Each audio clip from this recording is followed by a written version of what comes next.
72 heures de travaux et des engagements pris. Cette rencontre des parlementaires a refermé ses portes ce samedi à Ouagadougou. Sur les engagements pris, donc, le point de Adama Guiti et Bouma Ernest Nebier. La question du financement adéquat de la santé, le dividende démographique et les politiques de population, voilà ce qui était au menu de cette rencontre des parlementaires de la CEDEAO, de la Mauritanie, du Tchad.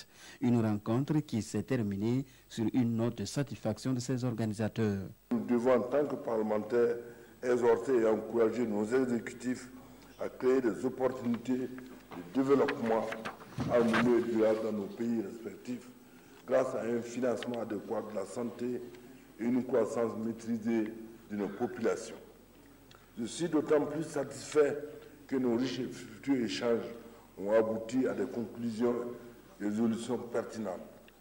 C'est une rencontre au cours de laquelle les présidents des parlementaires ont pris des engagements pour le financement de la santé. Premier engagement, œuvrer à travers l'exercice de nos droits d'amendement des lois à faire des arbitrages conséquents au projet de budget de nos États respectifs afin d'obtenir des accroissements annuels successifs d'au moins 2% des budgets alloués au secteur de la santé, avec en perspective d'atteindre l'objectif minimum de 15% de la déclaration d'Abuja à l'horizon 2025. Deuxième engagement, de contrôler rigoureusement la mise en œuvre des politiques en matière de démographie et de santé, afin de nous assurer de la bonne utilisation des crédits alloués à la santé au profit des populations.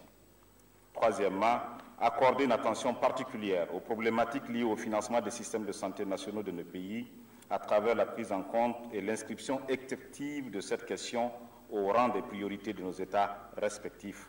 En ce qui concerne la capture du dividende démographique, les parlementaires invitent les pays de la CEDEAO, de la Mauritanie et du Tchad à œuvrer à la baisse de leur indice synthétique de fécondité à 3 enfants par femme en plus d'ici à 2030.